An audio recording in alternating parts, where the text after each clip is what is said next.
You may have heard that ogres are like onions because they have many layers. Well, Earth is the same way. Earth is made up of several different layers, each of which has unique properties.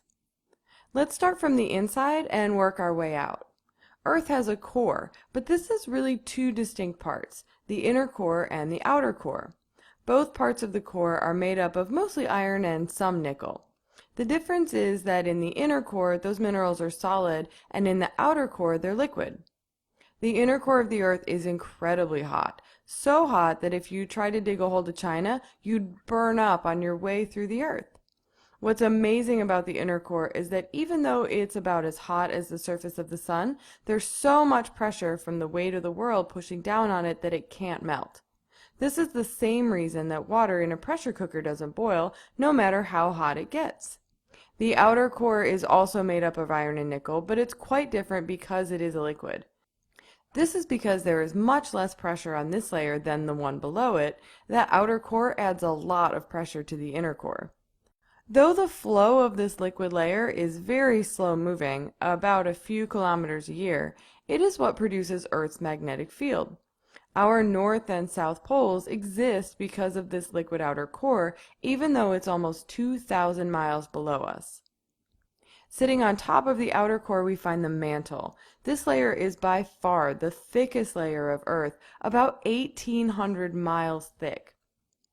It also makes up about 85% of Earth's volume. Like the core, the mantle contains mostly iron, but in the form of silicate rocks. You might be surprised to learn that this rock actually moves like a fluid, similar to how silly putty moves. If you poke silly putty hard, it acts like a solid, but if you slowly pull it apart, it acts like a liquid. We call this ability of rock to move without breaking plasticity. The mantle can also be divided into two portions, the upper mantle and the lower mantle. The lower mantle is completely solid because, like the solid inner core of Earth, the pressure is just too great for it to melt and flow. The upper mantle is also known as the asthenosphere, which flows as convection currents. Convection occurs in all fluids and is the rising of warm particles and sinking of cool particles. So as the material in the upper mantle warms, it rises straight up, and as it rises, it cools and then sinks back down. This convection flow of the asthenosphere has a large impact on Earth's lithosphere, the outermost layer of the planet. The lithosphere is only about 60 miles thick and contains both the crust and a small portion of the upper mantle. The lithosphere is very rigid. It does not flow like the asthenosphere, but instead floats on top of it like ice on a pond. This layer of Earth is broken up into several different pieces like a jigsaw puzzle called tectonic plates. The convection currents below in the mantle move these plates around on the surface of Earth. Though the flow of the asthenosphere is on par with a snail's pace, these enormous plates running into each other is what causes earthquakes, volcanoes, and mountain range formation. The crust itself, which is contained in the lithosphere, can also be divided into two parts. Have you noticed a pattern yet?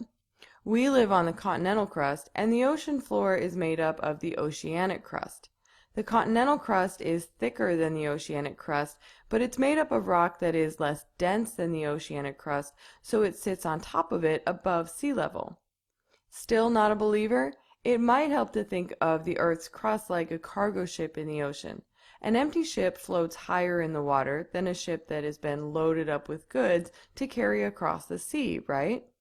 Well, in this analogy, the continental crust is the empty ship sitting higher on top of the liquid mantle, and the oceanic crust is the fully loaded ship sinking down lower into this liquid layer.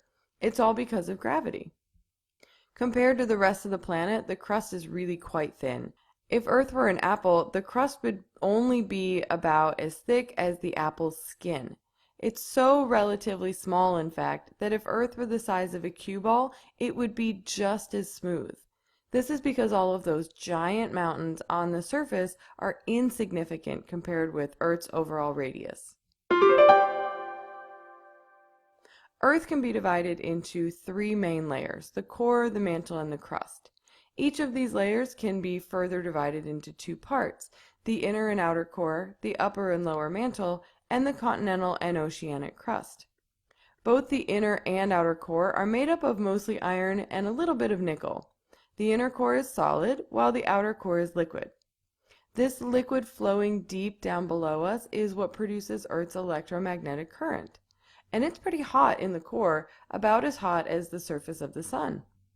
The mantle is the thickest layer of Earth, making up about 85% of Earth's volume.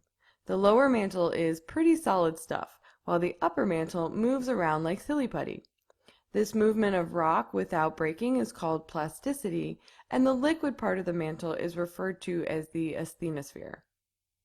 On top of the asthenosphere is the lithosphere, which also contains the entire crust. The slow-moving convection currents in the asthenosphere move the tectonic plates of the lithosphere around like ice on a pond, causing earthquakes and volcanoes on the surface. Though the continental crust is much thicker than the oceanic crust, it's made of material that is far less dense. This means that the continental crust floats higher on the liquid mantle below than does the heavier oceanic crust that sinks down like a loaded cargo ship.